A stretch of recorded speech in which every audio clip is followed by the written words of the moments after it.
The life we built, most people imagine love as a straight line. You meet, fall in love, get married, and grow old hand in hand.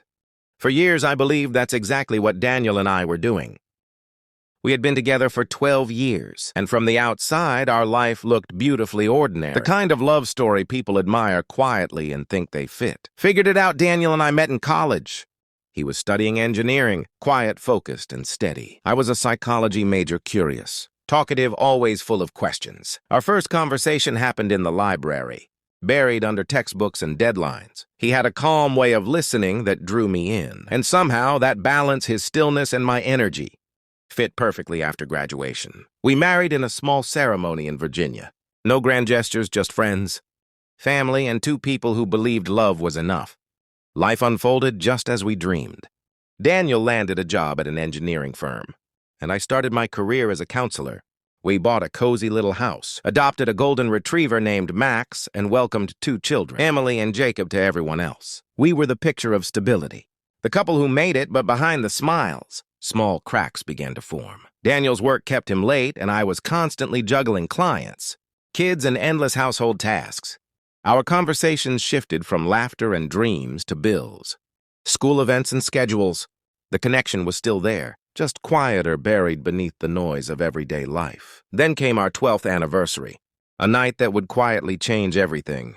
The wish he hid, we went out to a quiet restaurant that evening, candles flickering, soft music humming in the background. It felt peaceful, almost nostalgic. But when Daniel reached for my hand across the table, I noticed a seriousness in his eyes I hadn't seen in years.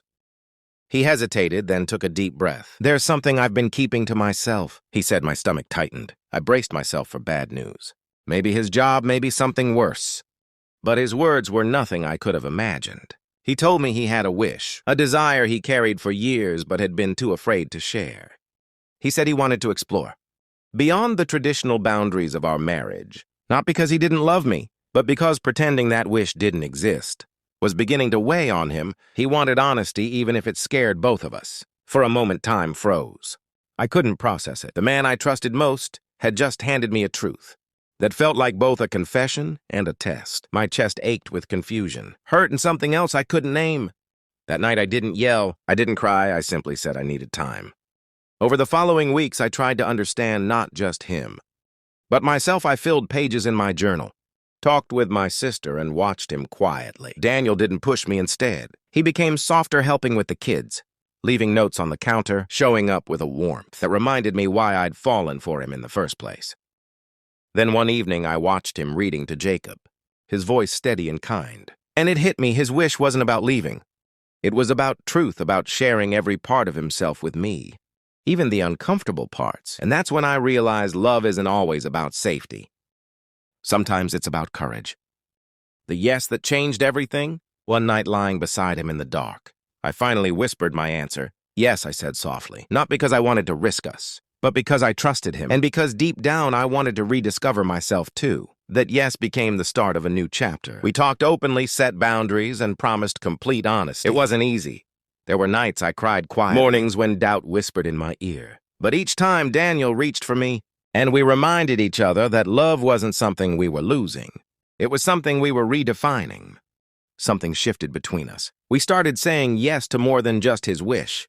Yes to life, road trips without plans, dancing in the living room, late-night talks about dreams we'd buried for years. We weren't perfect, we argued. Stumbled and faced judgments from people who didn't understand. But through it all, we chose truth over appearance, realness over comfort, and strangely, our love grew stronger. I felt alive again. Messy, honest, human.